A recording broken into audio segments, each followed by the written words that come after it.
So upstairs, I'm going to go have a first consultation with Will Adams, who is the Bespoke Director here at Dunhill. Will, good to see you. Nice to meet you. Now, we are here to talk about a new commission, and I am today going to go for a tuxedo. So Will's taking around 17 measurements. We have not worked together before, so because of that, he's starting from scratch. The measurements, which then go to creating a paper pattern.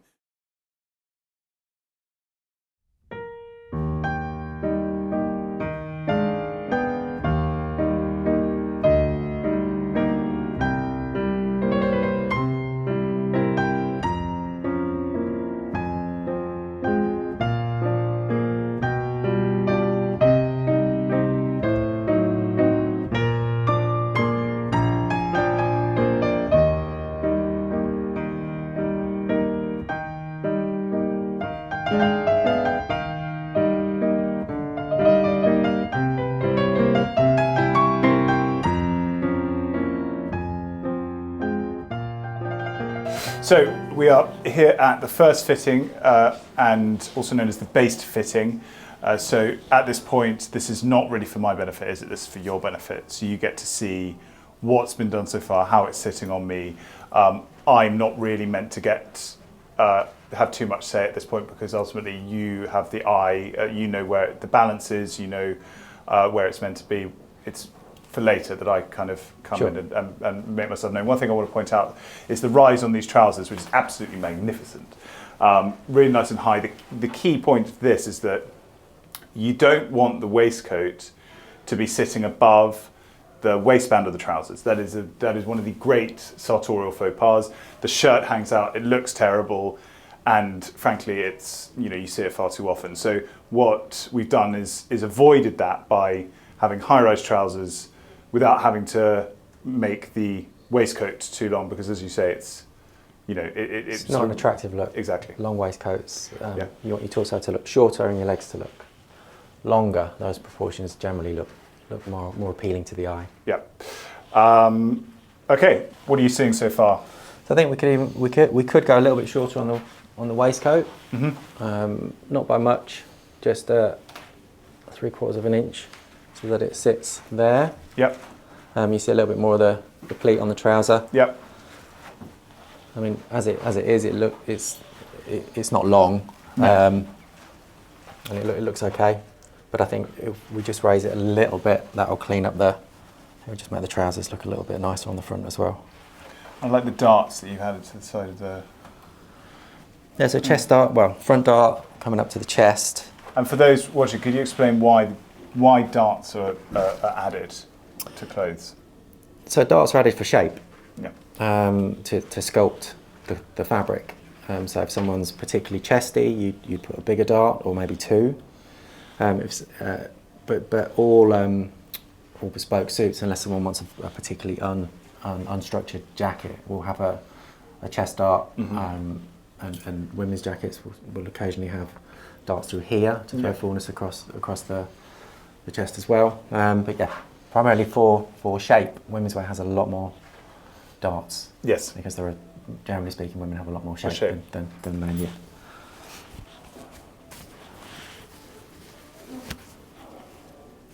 It's a little bit snug on the shoulder, so we'll let that out a touch. Mm-hmm. We'll leave the back a little bit loose so that we can pull it in, and that will give you two nice little tucks when it's fastened. Super.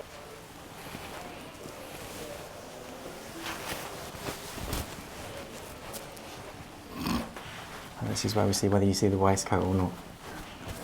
Do you know what I was looking at? I was looking at Anthony Eden's. He used to wear double-breasted suits with the waistcoat underneath. Okay. And he was quite smart. Could you see the waistcoat when it was buttoned up? Just along the top. Yeah, sure. Which is fine. Yeah.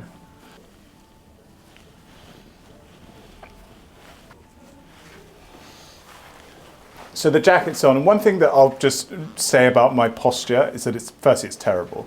So as a tall person, the nape of the neck is kind of tilting forward. That's generally what happens for tall people across the board. But I also sort of my stomach kind of sticks forward. I'll tell you why that is. It's because when you have children, you spend a lot of time with them wrapped around you like that, and you lean forward like this, and it holds them in position. And I just haven't got out of it. So my shape is an odd one. It's not necessarily straightforward for a tailor. So my apologies. But now it's on. It is. I mean, it's looking exceptionally good. We've gone for the 6x1 buttoning stance. So it's very low. Yes, very low. Yeah. Which means you can see the waistcoat. It's nice and long, and I like my jackets nice and long, and I appreciate that you've accommodated me in that sense, because you want it to sort of, certainly a minimum, be at the bottom, what's called the seat, which is the bottom. But this extends a little bit longer, and I think it looks exceptionally smart as a result. I'm just wondering whether it's a little too low for the length of the jacket and how tall you are. Where would you put it? Yeah, fine. A little bit higher. Yeah, fine.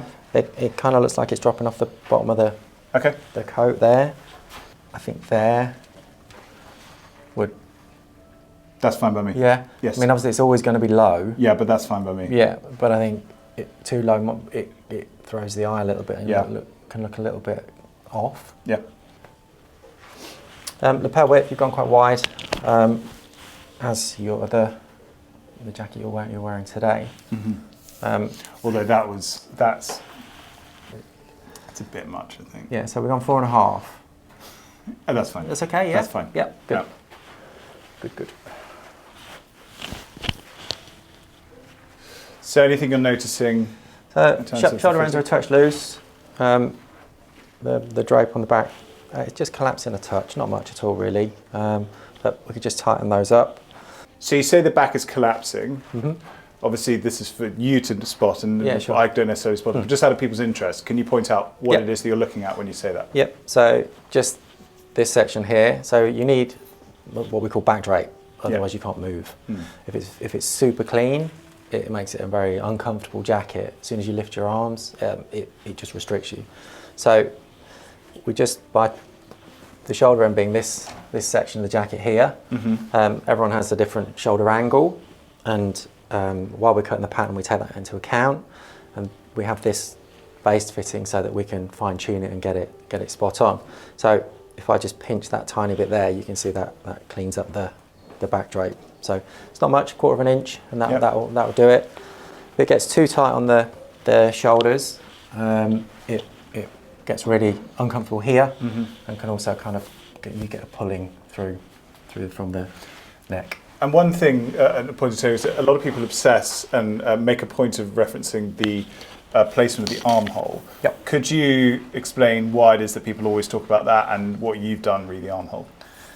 So ideally you want the armhole to be as high as possible. Then you can get a much better range of movement.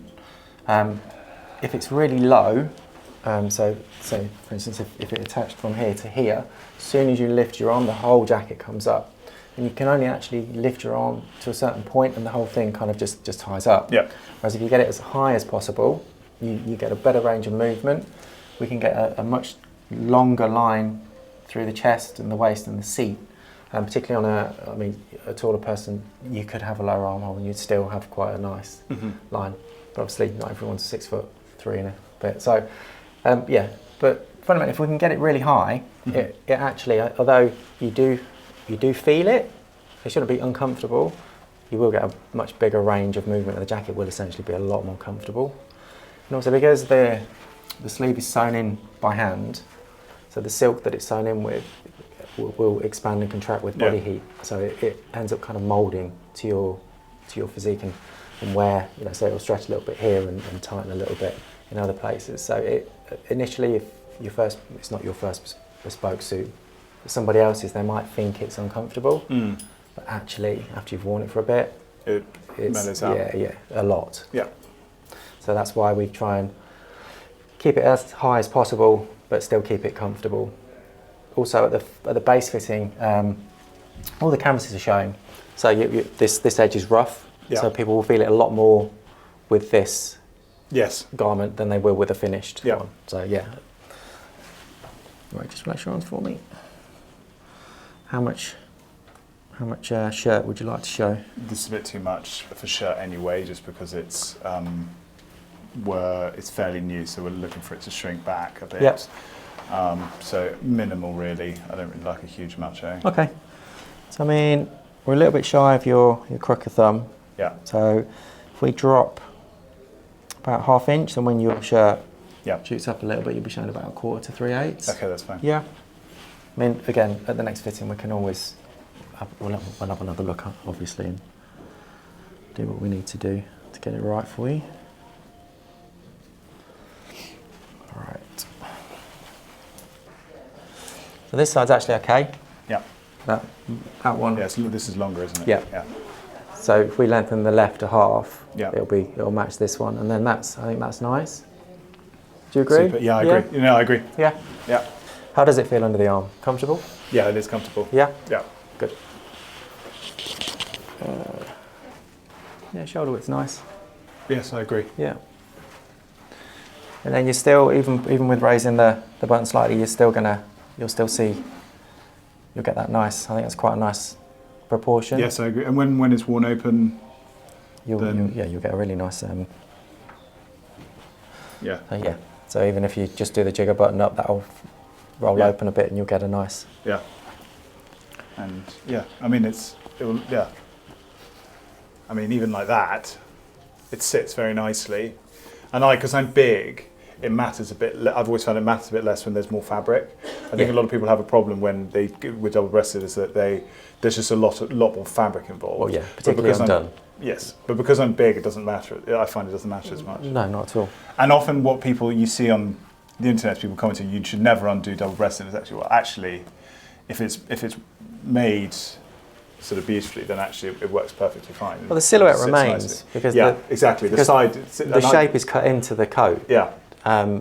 So yeah, you're not relying on fastening that button to give you exactly. Yeah. And that's why I think it's such a kind of clever garment, because you can wear it in a way that kind of looks sort of more casual, like it's sort of loose, but at the same time the shape around the sides remains. Yeah. Cool. And we'll have a look at the trousers now you've had them on a couple of minutes. You can give me a better indication on how they feel. You mean now they're stretched out a bit?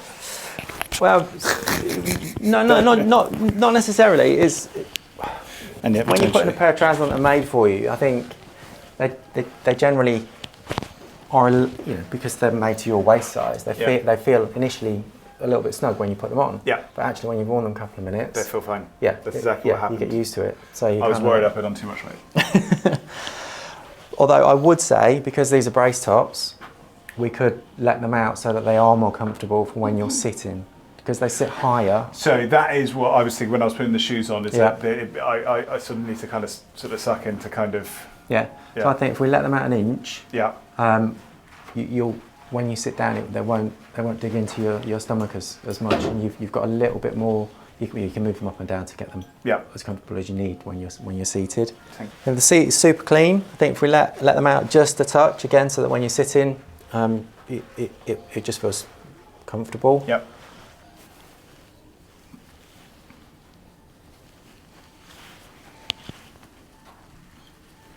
And then length, I'll be guided on how you like your break.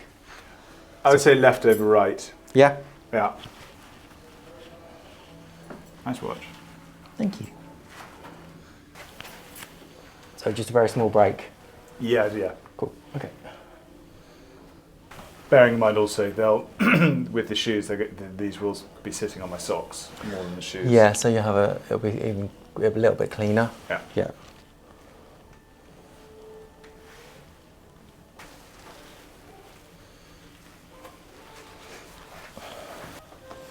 Again, and the next fitting, bring your shoes in, and we can get it absolutely spot on for you. Yeah. If we let them out half, as opposed to doing it through the back, we'll do it through the sides, and that will give the drop a little bit of a bit cleaner for you. Super. I mean, yeah. Super.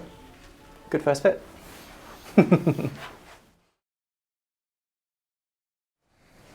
So here we are. Hey presto, we've flashed forward, as it were, forgive the pun, to the forward fitting, also known as the final fitting. This basically is where the the garment's basically finished. So all this is now is very much to sort of tweak. And so as you can see here, what we've done, and I don't know if this is an indication of me putting on a little bit of weight. I'm going to put it more to you because that makes me feel less self-conscious that you've just screwed up. Norman, no. No. So what we've noticed is that the buttoning is just a little bit too far out. So we want to bring it in just a little bit to keep it sort of tight formation of the buttons.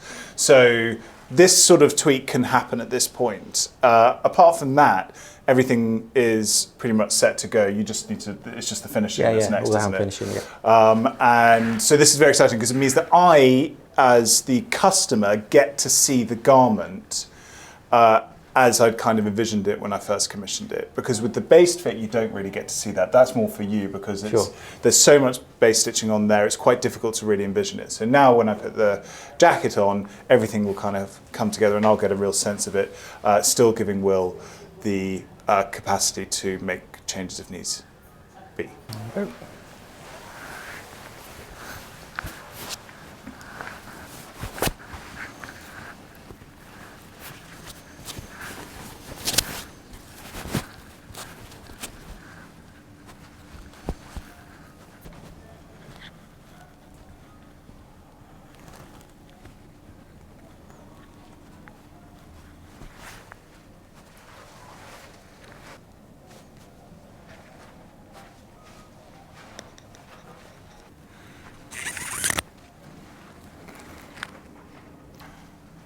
So again, in terms of adjustments, what's happening here is we have had a final look at the sleeve lengths to decide which I prefer. There's a little bit more shirt showing on this side than this side. So we're going to bring the left sleeve up. How much? Quarter inch. Quarter inch. Yeah. How's it feel on? So just for those watching and also for you, it's very comfortable. It sits really nice and snug across the back. Now, tailors will have different opinions as to what is best for a client. So should it fit nice and snug around the back, which John Kent was a big fan of, in a way that Terry isn't. Terry likes a bit more drape, but John Kent, and if you look at the Duke of Edinburgh, you'll see that it's very nice and snug to the back, following the curvature of the back, especially someone like me, who's tall, who both comes in in the lower back, but also curves at the top. It's an odd shape, but it sits very snugly. It kind of feels like that sort of, when people kind of talk about suits of armour for your suits, and it kind of has that sense of slotting into place rather than kind of sitting softly, sort of draping on me. It has that formality which you need for black tie, but also I think it feels very comfortable as well. One of the things I like about this jacket is how long it is, and people often, when I say that I like my jackets long, they don't really listen. They kind of don't really get it. This is a very, very nice length. And what we've done with the waistcoat, because in the last fitting we raised the bottom of the waistcoat, didn't we? Mm-hmm. And what that does is it creates an interesting optical illusion where it gives more length to the trousers. And yes, I'm already very tall, but nevertheless, let's show that off with nice, long, extraordinarily sharp pleats. But then with the length of the jacket contrasting against the waistcoat, when it's open, it gives that extra sense of height. Looks good. Yeah, it looks great. If you want to see the back, the rarely seen back. That's great.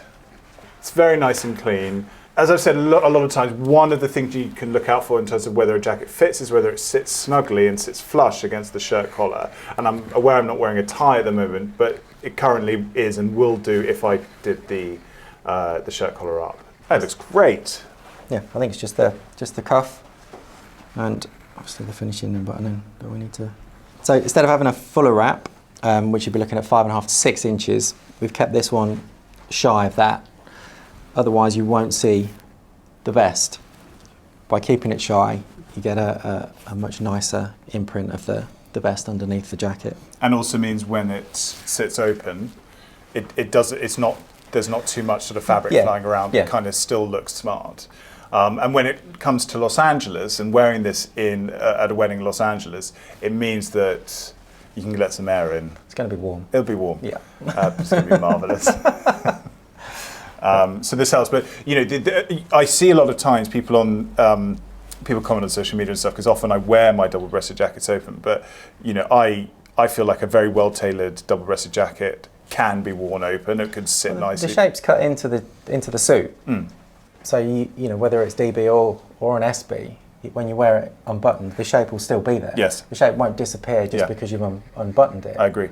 Whereas a badly fitting suit will rely on someone buttoning it very tightly and that creates the shape. Yeah, and I think that's the important thing. Yeah.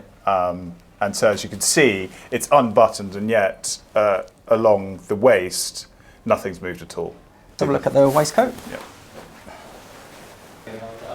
Yeah, so I think other than the button position,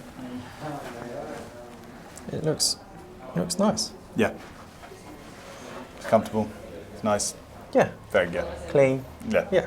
What more could I want? Yeah.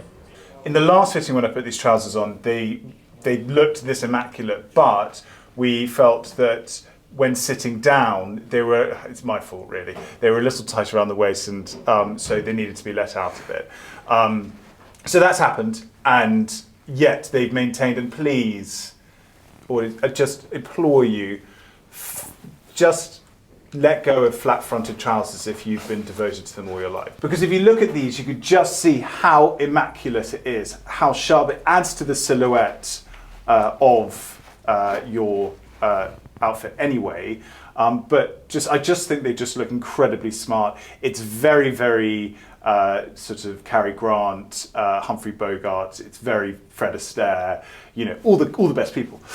So when you pick trousers, whether it's ready to wear or not, look out for pleats, because they do enhance your figure, and they make it a lot more comfortable, and they just give you a little bit of variety in your wardrobe where flat fronted just doesn't.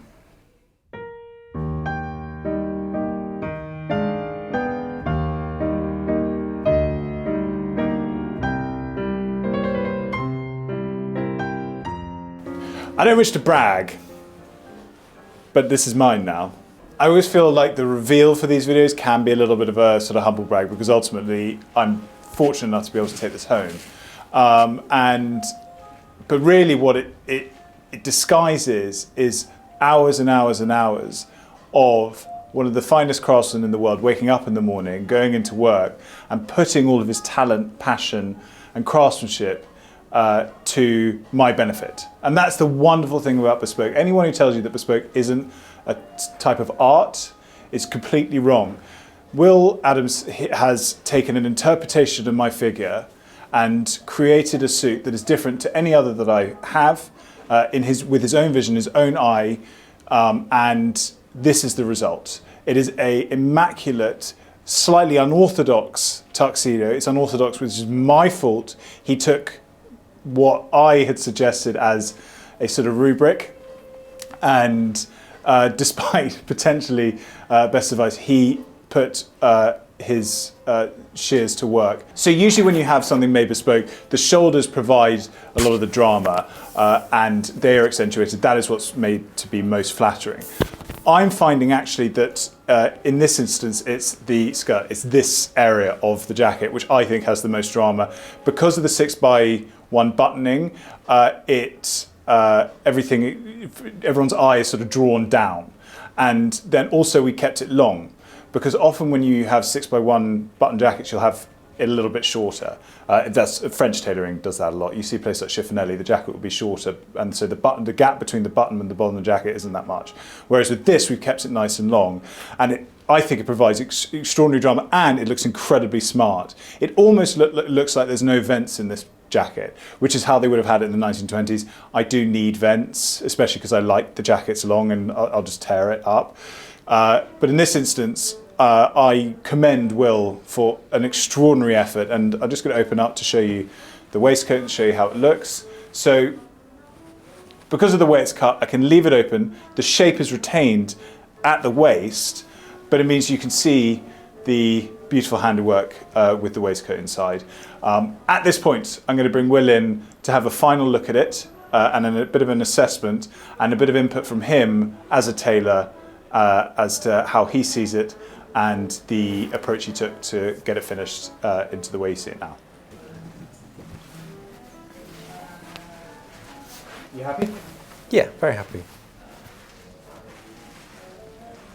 So, could you give me the thing that you are happiest about And then also the thing that was most complicated in creating this garment.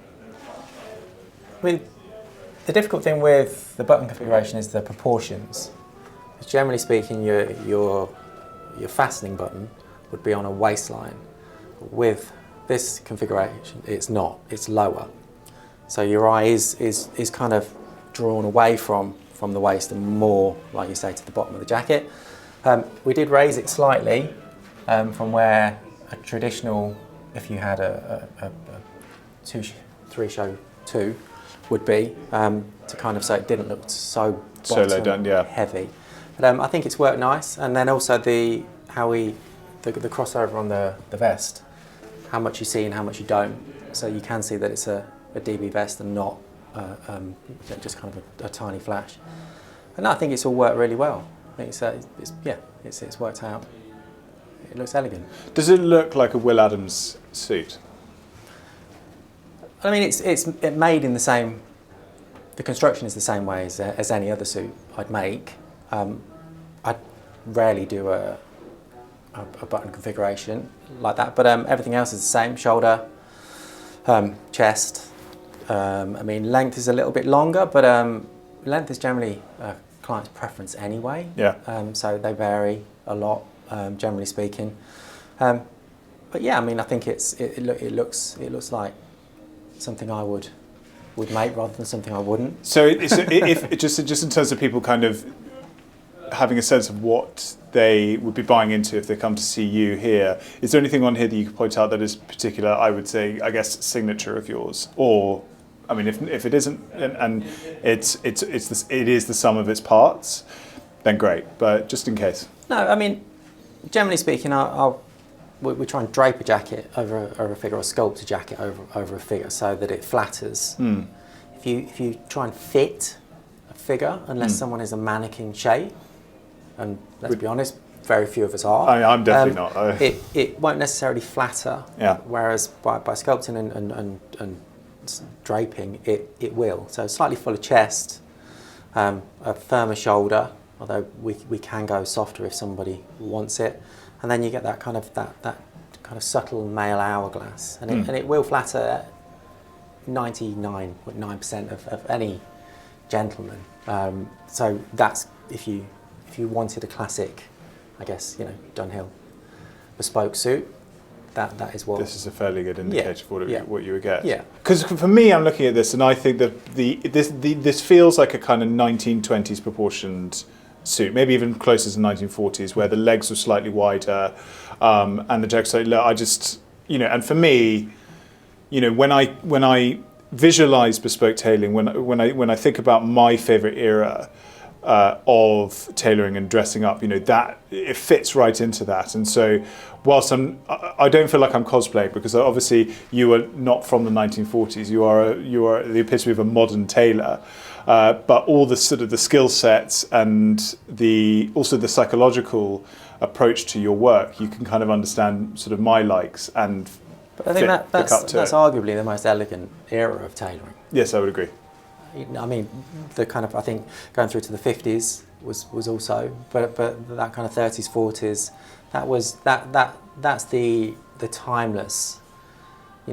That's the kind of the period that you look at and you think that could be worn today and it still look great. Yeah. Whereas some of the later periods, like particularly 70s, you kind of look at it and you think it's 70s. It's definitely 70s. Whereas that kind of 30s, 40s, 50s can definitely be. This is sort of apex tailoring, whereas everything else is slightly more experimental and therefore sort of up for scrutiny. Thank you so much. I'm really delighted. This has been a triumph, and this will be debuted in Los Angeles, and it's in December, so the weather should be okay. But either way, I think I'm going to look the part.